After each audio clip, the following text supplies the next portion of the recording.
Voter তালিকার নানা কারচুপির ঘটনা একের পর এক সামনে এসেই চলেছে। উত্তরপ্রদেশের মহবা জেলার জৈতপুর গ্রাম পঞ্চায়েতের একটি ঘরের নম্বর 803। 3 কামরার ওই ঘরে ভোটারের সংখ্যা 4,271 জন। 16 সেপ্টেম্বর এই তথ্য সামনে এসেছে নির্বাচন কমিশনেরই এআই টুল ব্যবহার করে। ওই গ্রামে ভোটারের সংখ্যা 16,069 জন, আর তার 1/4 ওই একটি ঘরের বাসিন্দা। নিজেদের পিঠ বাঁচাতে নির্বাচন কমিশন অবশ্য বলেছে এটা মাছি মারা কেরানির ভুল, এই ভুল সংশোধন করা হচ্ছে। তবে দেশ জুড়ে এই নিয়ে শোরগোল শুরু হয়ে গেছে। আর বিহারের এসআইআর নিয়ে ঠিক এই কথাটাই বারবার বলছেন মামলাকারীরা। রাহুল গান্ধীও কর্ণাটকের একটি কেন্দ্রে এরকম অনেক কারচুপির অভিযোগ এনেছেন। সম্প্রতি এরকম আরও কিছু গাফিলতির বিস্ফোরক অভিযোগ সামনে এনেছেন 40 বছর ধরে ভোট নিয়ে চর্চা করা বিশিষ্ট সমাজকর্মী যোগেন্দ্র যাদব। আর রীতিমতো নথি দিয়ে নির্বাচন কমিশনারই তথ্য ঘেঁটে এই কথা বলেছেন যোগেন্দ্র যাদব। এই এপিসোডে জানাবো সেই অভিযোগটি যা শুনলে তাজ্জব হয়ে যাবেন। সেই সঙ্গে সুপ্রিম কোর্টে কিভাবে ধাঁতানি খেয়েছে নির্বাচন কমিশন তা নিয়েও আলোচনা করব। আর জানাবো এই ভোট চুরি নিয়ে বিরোধীদের অভিযোগের প্রেক্ষিতে মোদি পাল্টা যে অনুপ্রবেশের কথা বলছেন তার গোড়াতেই কি গলদ রয়েছে। অনুপ্রবেশের ফলে জনবিন্যাস পাল্টে যাওয়ার যে কথা প্রধানমন্ত্রী বলে বেড়াচ্ছেন তা কতটা সত্যি। ভিডিওটি শেষ পর্যন্ত দেখে লাইক ও শেয়ার করতে ভুলবেন না।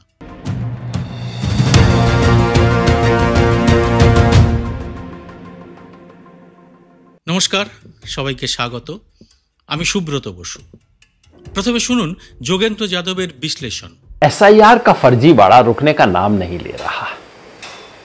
ड्राफ्ट लिस्ट आई, उसके बाद चुनाव आयोग ने कहा कि अब आप ऑब्जेक्शन और क्लेम फाइल कर सकते हैं। बताया कि 16 लाख नए लोगों ने आवेदन किया है और 4 लाख ऑब्जेक्शन मिले हैं। যোগেন্দ্র যাদব হিন্দিতে যা বলেছেন গোদা বাংলায় তা হলো, প্রথমে খসড়া তালিকা এলো, তখন নির্বাচন কমিশন বলল যে এখন আপনি অবজেকশন এবং ক্লেম ফাইল করতে পারবেন। বলা হলো 16 লক্ষ নতুন আবেদন জমা পড়েছে আর 4 লক্ষ অবজেকশন পাওয়া গেছে। আমরাও পুরো বিষয়টা পরীক্ষা করে দেখলাম। সবটা নয়, যা অল্প বিস্তর আমাদের দেয়া হলো সেটাই। 16 লক্ষের মধ্যে 4 লক্ষ যে নাম জমা পড়েছে সেটা দেখা হলো। নতুন যারা ভোটের জন্য আবেদন করেন তাদের বয়স কত হতে পারে? 18, 19, 20। আমরা ওই নামের তালিকা খুঁটিয়ে দেখলাম। ওই যে 16 লক্ষের মধ্যে 4 লক্ষ দেয়া হয়েছে সেটাও, এবং যেটা পেলাম সেটা অবাক করার মতো তথ্য। ওর মধ্যে মাত্র 27% হচ্ছে 18, 19, 20 বয়সের। চলুন টেনে টুনে 25 করে নিতে পারেন। তবুও 40% এমন আছেন যাদের 25 বছরের বেশি বয়স। 100 বছর পার হয়ে গেছে এমন লোকও রয়েছে যিনি বলছেন আমি আগে কখনো ভোট দিইনি, এই প্রথম ভোট দেব। তিনি ভোটার তালিকায় নাম তোলার জন্য আবেদন করেছেন। বলছেন দয়া করে আমার নামটা ভোটার তালিকায় তুলুন। এর মানে কি? মানে পুরোটাই জালিয়াতি। এরা মোটেই নতুন ভোটার নন। এরা হচ্ছে সেই 65 লক্ষ ভোটার যাদের নাম কাটা গেছিল তারাই। আর নির্বাচন কমিশন নিজেদের ভুল ঠিক করার জন্যে ওদেরকে বলেছে আপনি পুরনো এপিক কার্ডের কথা ভুলে যান আর নতুন করে ফর্ম 6 ভরে আবেদন জানান। এটাই নির্বাচন কমিশনের জালিয়াতি। আর দ্বিতীয় জালিয়াতি রয়েছে অবজেকশনের আবেদনগুলির মধ্যে। মানুষ অবজেকশন করছেন, মানে ভোটার তালিকায় তার নাম তোলার বিরুদ্ধেই তারা অবজেকশন করছেন। কারা অবজেকশন করছেন? আমরা পরীক্ষা করে দেখেছি 58% মানুষ নিজেই নিজের নামের বিরুদ্ধে অবজেকশন করছেন। এরাই তারা যারা 1 মাস আগে আবেদন করেছিলেন আমার নামটা ভোটার তালিকায় তুলুন বলে। নির্বাচন কমিশনের বক্তব্য ছিল এই ভোটাররা নিজেদের নাম ভোটার তালিকায় তোলার জন্য আবেদন করেছিলেন।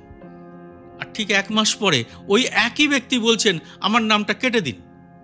কেউ বলছেন আমি বাইরে থাকি, অন্য জায়গায় আমার নাম আছে, আমি এখানে থাকি না। আবার মজার ব্যাপার, রীতিমতো কয়েক হাজার মানুষ আবেদন করেছেন এই বলে যে আমার নাম কেটে দিন কারণ আমি বিদেশি, মানে ফরেনার, মানে তারা ভারতের নাগরিকই নন। অর্থাৎ এরা নিজেদের গলা বাড়িয়ে নিজেরা বলছেন, আসুন আমাকে গ্রেপ্তার করুন, হাজতে ভরুন। এসব কি হচ্ছে? পরিষ্কার জালিয়াতি। এমনকি 5টি এমন আবেদনপত্রও পড়েছে যেখানে বলা হয়েছে, আমি তো মৃত, আমার নামটা কেটে দিন। মানে মৃত ব্যক্তি এসে বলছেন, আমার নামটা বাদ দিয়ে দিন। এর কারণ কি? এর কারণ হতে পারে এরা কেউই নিজেদের ফর্ম নিজে ভরেননি, বা নিজেরা কেউ অবজেকশন করেনি।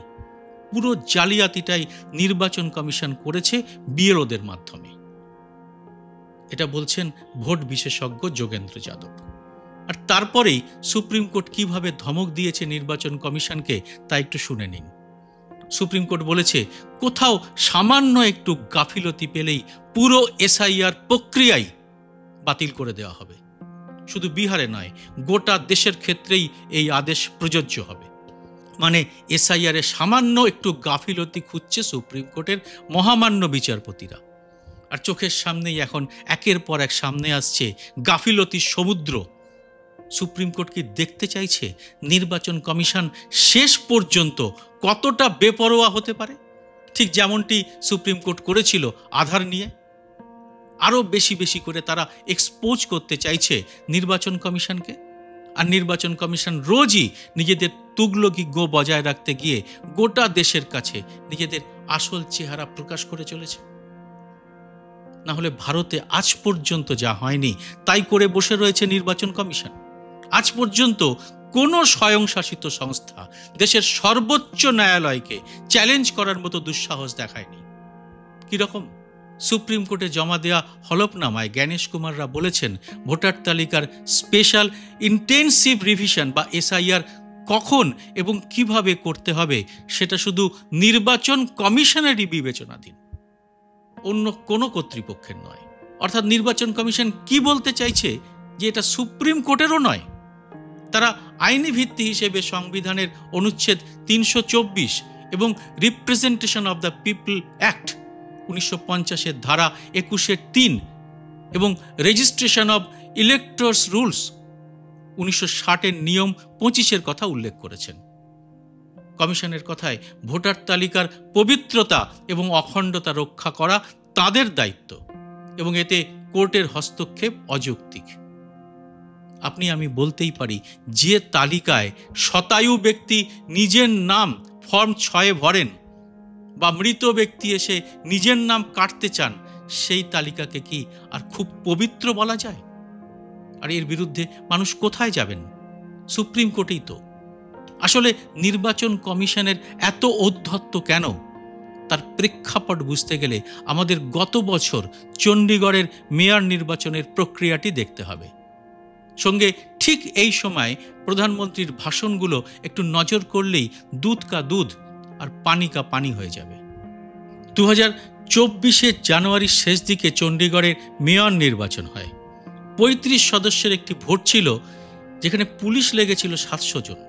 এই নির্বাচনে প্রিজাইডিং অফিসার হিসেবে বিজেপিরই এক কর্মী অনিল মাসি ক্যামেরার সামনে হাতে নাতে ধরা পড়েছিলেন বিপক্ষের ভোট নষ্ট করে দেওয়ার অভিযোগে। কিন্তু তৎকালীন প্রধান বিচারপতি চন্দ্রচূড় তার বিরুদ্ধে কোনো শাস্তিমূলক ব্যবস্থাই নেননি। অনেক বড় বড় কথা বলে তিনি এত বড় অপরাধে শুধু সামান্য বকাঝোকা করেই ছেড়ে দিয়েছিলেন অনিল মাসিকে। তিনি এখন দিব্যি আছেন। তখনই বোঝা গিয়েছিল এই ভোট চোরদের পেছনে বড় খুঁটি রয়েছে।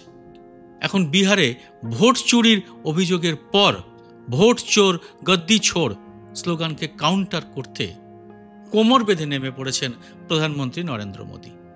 নির্বাচন কমিশনের অভিযোগ ছিল অনুপ্রবেশকারীদের দিকে। প্রধানমন্ত্রী মোদীও তার বক্তৃতায় এখন নিয়ম করে ওই তথাকথিত অনুপ্রবেশকারীদের বিরুদ্ধেই কামান দিকে চলেছেন। গত 11 বছর তাদেরই রাজত্ব ছিল। ভারতের সীমানায় ফৌজ কিংবা বর্ডার সিকিউরিটি ফোর্স মোদী সরকারেরই অধীনে।